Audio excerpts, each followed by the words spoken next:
Masakit ba? Ow, yes, Doc, there. Ito. Ayan, sige pa, Doc. Ito. Sakit? Yan, ow. More likely, may fracture ang rib mo. Stay here. Okay, Doc. Thank you, Doc.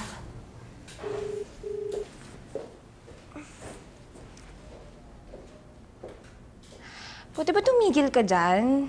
Nahihilo ako sa'yo eh. Umupo ka nga dito, Gemaline. Hindi kasi ako mapakali.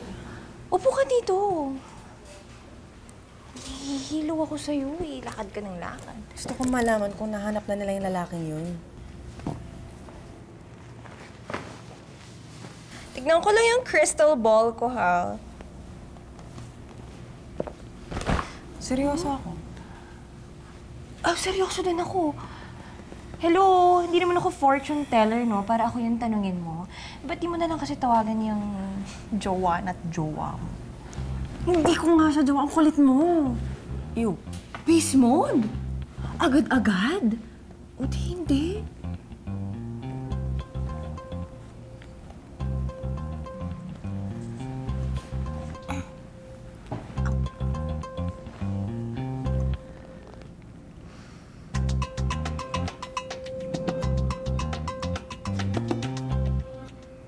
Thank you pala, ha, sa kanina.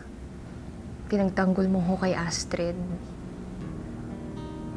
Natouch ako. May puso ka naman pala eh. Next time kasi, galingan mo. Pabuhat ka eh. Ito? Pwede namang welcome na lang ang i-reply mo. Sungit-sungit mo kasi. Huwag ka na kasi galaw ng galaw. Nang-trigger ka kasi. Aray, Alam mo, humiga ka na lang. Pumirmi ka, okay? Huwag kang gagalaw. Bawal magsalita. Ops! Ganyan ka lang. Okay? Huwag kang gagalaw. Okay. Mag-meditate. Wait. Good. Tsaka lang.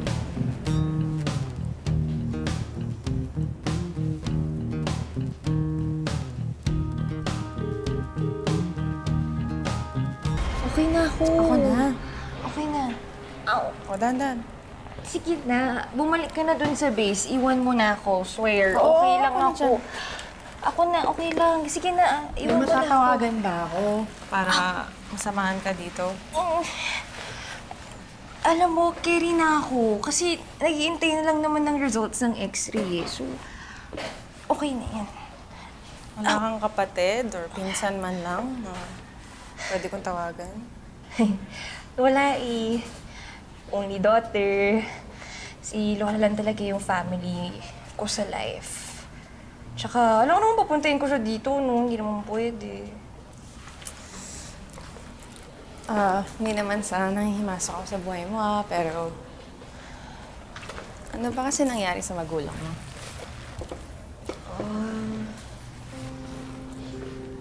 Si Papa, never ko nakilala.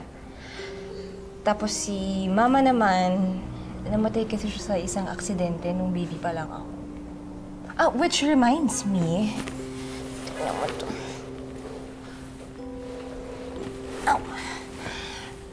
Nakita ko to kagabi. Tapos, naisip ko, parang meron siyang kinalaman sa pagiging descendants namin ni Erduha. Tingnan mo.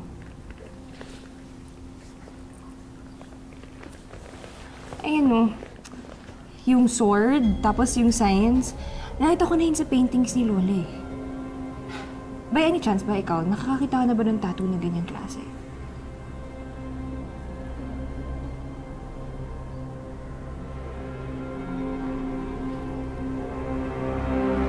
Alam mo, ang dami mo masyadong iniisip. Taba mo yan. Pahinga ka, matulog ka. Humiga ka ng maayos. Okay. Yes, sir. Yes, ma'am. Ma'am kasi. Sorry. Kasi, beast mode ka palagi. Sir, tuloy. Tulog ka na. Hindi mo dami sinasabi. Sorry. Afternoon. Ang kulit. Matulog ka na lang.